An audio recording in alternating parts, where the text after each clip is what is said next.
हमें दुख कौन देता है? इस वीडियो में जानें। एक नगर में बुद्ध अपना प्रवचन दे रहे थे। बुद्ध मोह और बंधन के बारे में बात कर रहे थे।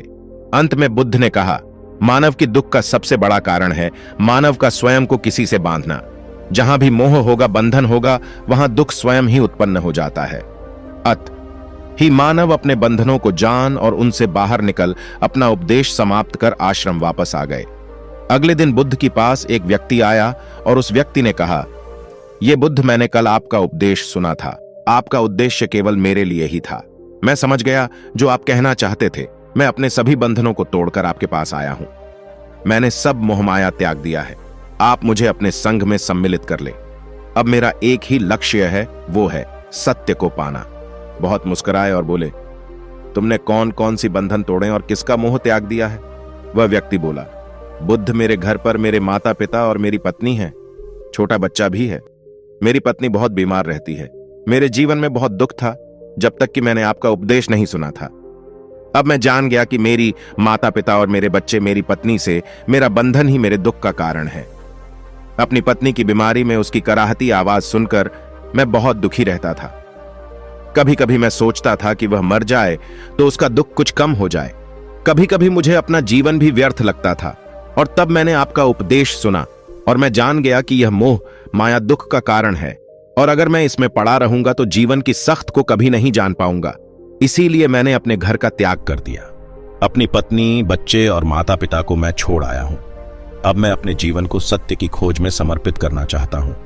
बुद्ध ने कहा, क्या तुम सभी बंधनों से मुक्त हो गए हो? कोई बंधन तुम्हारे पीछे तो नहीं रह गया?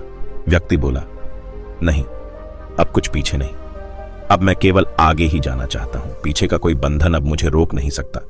बुद्ध ने कहा, एक बार फिर सोच लो और विचारो और देखो, कोई पुराना बंधन तो नहीं है जो तुम्हें रोक लेगा?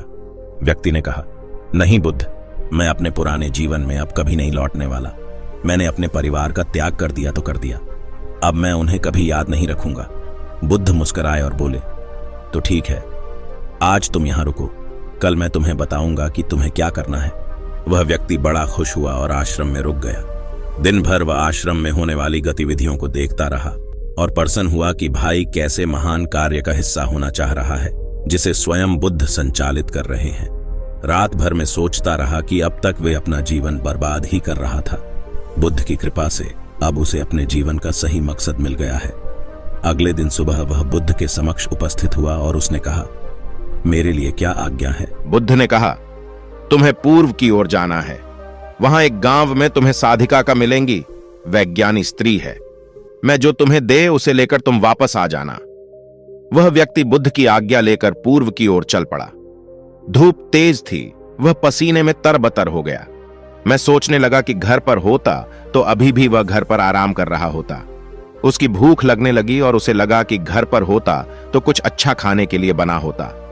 पता नहीं क्यों मुझे इतनी दूर भेजा है। चलते चलते वह साधिका के घर पहुंच ही गया। उसने दरवाजा खटखटाया। शादिका ने दरवाजा खोला।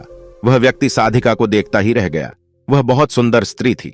उसके चेहरे पर एक अलग ही तेज था। साधिका ने कहा, आप अंदर आ जाए। मैं जानती हूं कि आपका बुद्ध ने भी जा है। लंबा सफर था, आपको भूख लगी होगी।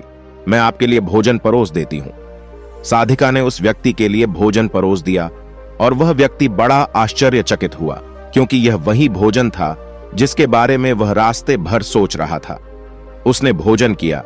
भोजन करते समय उस व्यक्ति की नजर राधिका के पैरों पर पड़ी। उसके पैर बहुत ही सुंदर थे और कोमल थे। साधिका ने कहा, बुद्ध के चरण अत्यंत सुंदर है।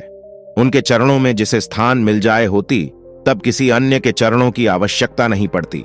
वह व्यक्ति घबराया और उसने अपनी नजर नीची कर ली और यह सोचने लगा कि भोजन तो हो गया, अगर थोड़ा आराम करने के लिए भी मिल जाए तो अच्छा होता, लेकिन अब तो यहां से ऐसे ही जाना होगा। साधिका ने कहा, आपने भोजन कर लिया, अब आप थोड़ा आराम भी कर लें। मैं आपको पंखा कर देती हूं। मैं व्यक्ति सोचने लगा, अजीब इत्तेफाक है। मैं जो भी सोचता हूं इन्हें कैसे पता चल जाता है? फिर उसने सोचा कि यह एक संयोग ही होगा। वह व्यक्ति जमीन पर चादर बिछाकर आराम करने लगा। साधिका उस व्यक्ति को पंखा कर रही थी। वह व्यक्ति बीच बीच में शादिका को देखता, कभी वैसा दिखा के चरण देखता तो कभी मुख्य को देखता है। नजरें चुरा चुरा कर शादिका के शरीर की आकृति को देखता मैं अपने मन में सोचता कि इसे तो मेरी पत्नी होना चाहिए था। कितनी सुंदर वाणी है, कितना सुंदर शरीर है इसका, कितने महका आभा है। मन ही मन हजारों कविताएं उसने शादिका के लिए बना डाली।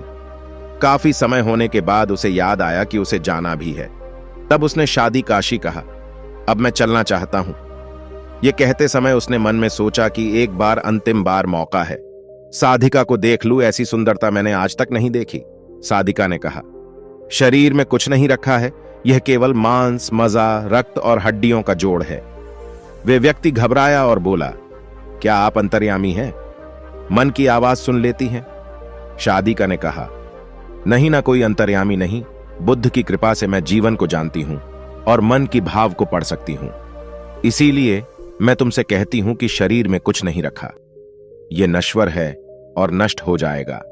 वह व्यक्ति बड़ा लज्जित हुआ और वो सोचने लगा कि जिस स्त्री ने मेरा इतना सम्मान किया और मैंने इसके साथ क्या किया।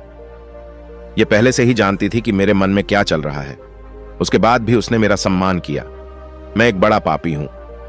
वह व्यक्ति साधिका से नजर ना मिला सके और वहां से बुद्ध के पास वापस आया और बुद्ध से बोला, हे बुद्ध, मुझे क्षमा कर दें, मैं बड़ा पापी हूं। बुद्ध मुस्कुराए और बोले, मैं जानता हूं, इसलिए मैंने तुम्हें वहां भेजा था कि तुम अपने आप को देख सको। अब मुझे बताओ कि क्या तुम बंधन मुक्त हो गए? क्या तुमने सभी बंधनों को त्याग दिया?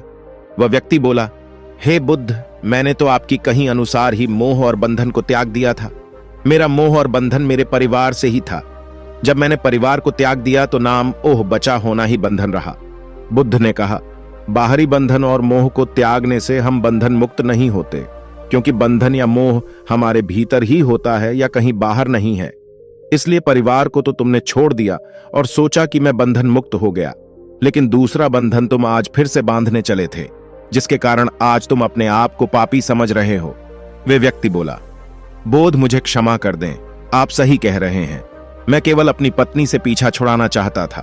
वह बहुत बीमार रहती है। 1 वर्ष से हम कभी साथ नहीं हो पाए। मैं कुछ ज्यादा कमाता भी नहीं हूं, इसीलिए मैं अपने बच्चे और माता पिता की जिम्मेदारी नहीं लेना चाहता था। मैं अपनी जिम्मेदारियों से भाग रहा था और जब मैंने आपका प्रवचन सुना तो मैंने सोचा, जी परिवार को छोड़ देते, सत्य की प्राप्ति होगी। परिवार ही सबसे बड़ी बाधा है, लेकिन यह गलत था।